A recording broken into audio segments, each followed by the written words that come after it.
Canadians are locked in on the American fascist dumpster fire. Meanwhile, Canada has a smaller fascist dumpster fire ready to go big. But America's got all the spotlight. Canadians rightly despise Donald Trump. We had an election that was entirely dictated by Trump. The 51st state rhetoric was incredibly powerful. We had an election entirely dictated by this senile, fascist old dude who wants to annex our country. It's crazy. So Canadians in April 2025 elected the Liberal Party of Canada under the leadership of Mark Carney. They just got barely shy of a majority government. Most Canadians will tell you that they did not want the Conservative Party of Canada to win out of a valid fear of collaboration with Trump and America. So who's Mark Carney? Mark Carney is a two-time national banker, CEO of a global asset manager, think like BlackRock, who owns several homes and has at least $10 million in assets. We don't know the actual net worth of our prime minister because he refuses to share that. He could be a 100 millionaire. We don't know because they won't say. It's a lot of money though. Hello, I like money. He is the penultimate global CEO banking elite. It doesn't get any more cartoonish than this. He's a cartoonish depiction of the political wealthy elite. Mark Carney and the Liberal Party have entirely reversed their stance on climate change. He helped establish the Net Zero Banking Alliance some years ago to help pivot to a net zero world. And now he says Canada needs more pipelines to accelerate climate change. He eliminated the cost on carbon pollution. This guy has no firmly held convictions except protecting the bottom line of his fellow elite and his stock portfolio, who will do everything in his power to protect the ruling class and capitalism. He is a dangerous man because of this, who can change his opinion on calamitous, global defining issues like climate change to help oil billionaires. Mark Carney and the Canadian government right now is dog-walking Canadians deeper into violent American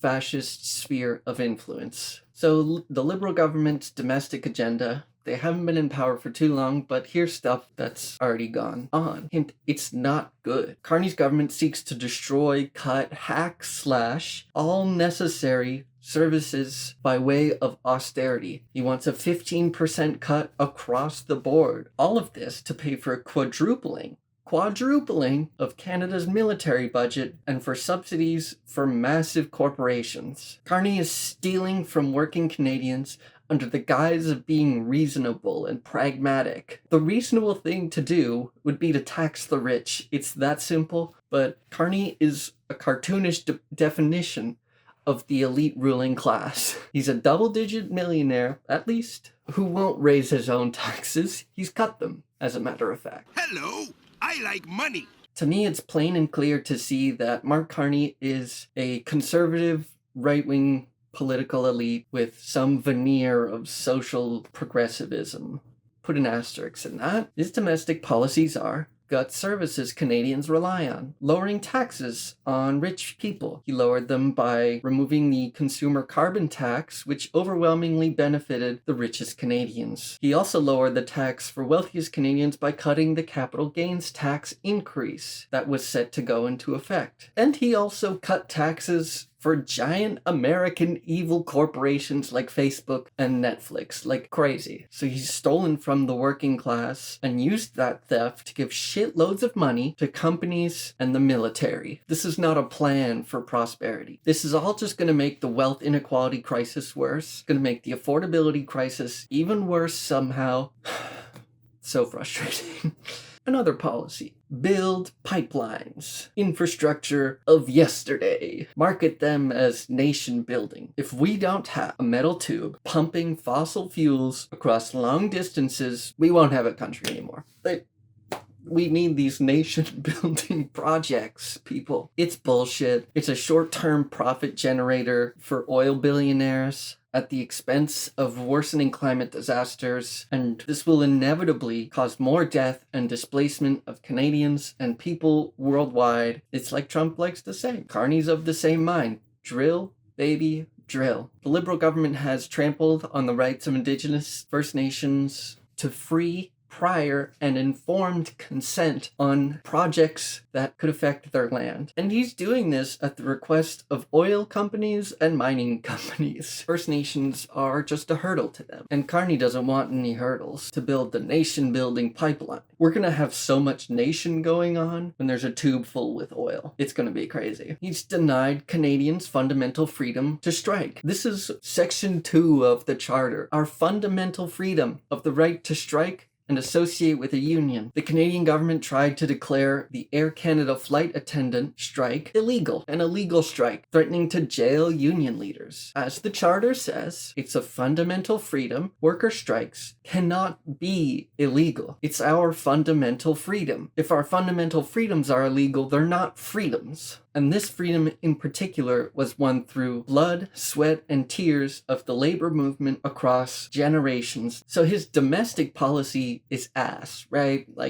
Nothing really positive going on there for anyone but big companies. Now on to the fascist state of Israel and Canada's complicity in Israel's crimes. To this day, the Canadian government continues to put out strongly worded letters against Israel. The Canadian government likes to play pretend that it's mad at Israel, all the while using passive language to describe Israel's crimes and whitewashing their crimes, calling this a war and that it started on October 7th.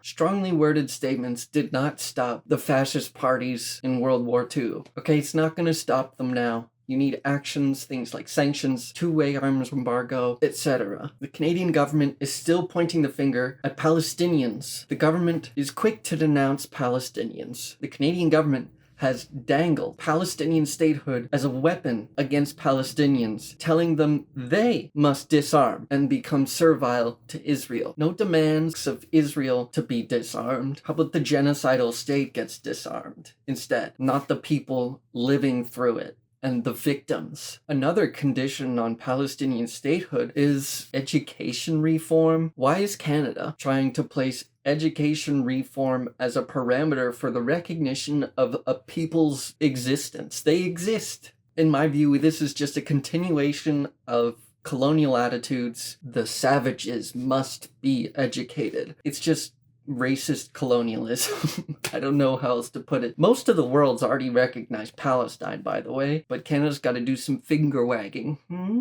It's gross, it's shameful. The Canadian government still denies the ongoing Israeli genocide of Palestinians in Gaza. The Canadian government still denies the ongoing apartheid throughout occupied Palestinian territories. Not good stuff. Canada and the Carney government continues to sell military equipment, military goods to Israel and lie about it.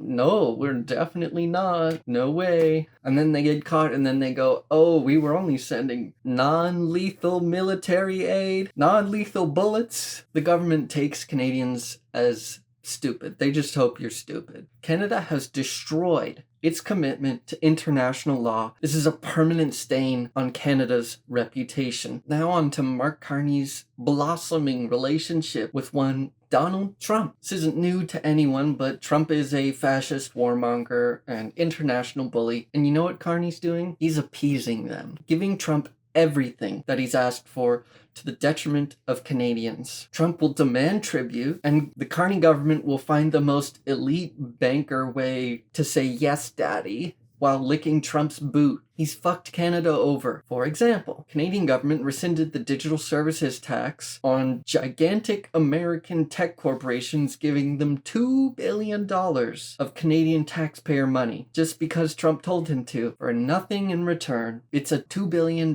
tribute. He just gave it. Earlier I alluded to the quadrupling of Canada's military budget. Guess what? That's also a Trump request. And Mark Carney immediately committed to it. The Carney government committed to quadruple Canada's military budget to 5% of GDP. This is on its own plane of militarism for Canada. It's the highest percent by far, with maybe the exception of World War II. And Canadians are going to pay for it, and they'll lose access to vital services like public health care. That's what austerity is. Again, all just because Trump told him to, and Carney got nothing in return for Canada. On the note of defense spending, who are the national security threats to Canada? Who are they? Any sane person will say the United States of America. And I think that's the popular position because it's obvious. But the 5% of GDP isn't going to defenses against the United States. We're going, again, at or beyond World War II levels of militarization, and Mark Carney is still saying the threats are China, Russia, Iran. Oh, Iran, these are the biggest threats. He's lying and playing pretend. It's bullshit. He just wants you to look away from the 51st state and annexation rhetoric so he can spend shitloads of our money to buy American military goods, to buy European military goods. It's a joke. It's a shakedown. And Carney repeats these fascist American talking points of, oh, China, Russia, Iran are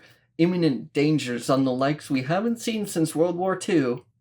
Because, and this is important, Canada is in a military alliance with the fascists. That's just true. NATO is an American-led offensive alliance. You may think NATO is just a defense pact. It's not. Let me explain. Here, look, Trump is denying and redefining NATO's Article 5, which is the clause of an attack on one is an attack on all countries. This is the foundation of a defensive alliance, but Trump's casting doubt on it. The leader of Canada's military alliance is openly denying the defensive article of said alliance. And another example of why it's an offensive alliance, that 5% budget, do you know where Carney wants to put it? He wants to build military capabilities in the Middle East in order to help Israel and America. The Carney government also wants to boost Canadian military footprint in Latvia. In fucking Latvia. How are they going to defend from America in fucking Latvia? These aren't defensive bases. These are military staging outposts, bases in faraway lands that really don't serve or develop Canada's defenses whatsoever. If America invades Canada, they're not coming through the Middle East. They're not coming through Latvia. NATO is an offensive alliance. Mark Carney has openly expressed interest for allowing U.S. military bases and installments on Canadian land as part of Trump's Golden Dome missile defense system. The Golden Dome is obviously referring to Israel's Iron Dome, which just allows them to do reckless, horrendous war crimes to the entire Middle Eastern region without fear of reprisal. That's what America wants. Do we really want our biggest enemy to have military bases in Canada? The Canadian government is open to fascist military installations across Canada. It's fucking insane rationale. There's no rationale. This would be a major mistake. It would result in Americanization of Canada and military occupation. This is all to defend against Canada's imaginary enemies and not our real one, the US. Mark Carney is the lapdog of America, and that's why he's open to this idea, this crazy idea, all because Trump told him to. Yes, Daddy. Yes. More boot, please. One more point on Mark Carney's relationship with Donald Trump and America. For the liberal September 2025 retreat, Mark Carney had invited Kevin Roberts from the Heritage Foundation to speak to the Prime Minister, ministers, and other Liberal MPs. Maybe we need a refresher that the Heritage Foundation and this Kevin guy is the leader and one of the primary architects and designers of Project 2025. Wow. Project 2025 is Trump's fascist playbook. The Canadian government invited an architect of American fascism to come talk to everybody. Just to see, maybe he's got some crazy insights. If you invite them to your highest level of table, where you're supposed to be laying out your priorities for the next legislative session, you're inviting the architect of American fascism, one of the architects. If you invite the fascist to your table, guess what? You're probably a fascist. I feel like I'm going crazy. Oh, and get this. The government put out a statement that they deeply regretted that Kevin canceled on them. He didn't go. And the government was so sad, they put out a statement saying, "We're so sorry. We want you to come back." Cuckoo. The Liberal government is bootlicking Trump and the fascists so hard that they completely forgot that Canadians fucking despise Donald Trump, Project 2025, and American fascism. The Canadian government's completely out of touch with the people. In conclusion, I completely empathize with Canadians who strategically voted Liberal in effort to keep PP and the Conservatives out of office. Mark Carney, however, is a Conservative. Despite Canadians voting 60% against the Conservative Party, Canadians broadly voted against PP, and now we have this conservative doo-doo. The argument of, well, Poilievre would have been worse is entirely irrelevant at this point. The answer was probably yes, but it doesn't matter from this point on because Carney and the Liberal government are collaborating with America, plain and simple.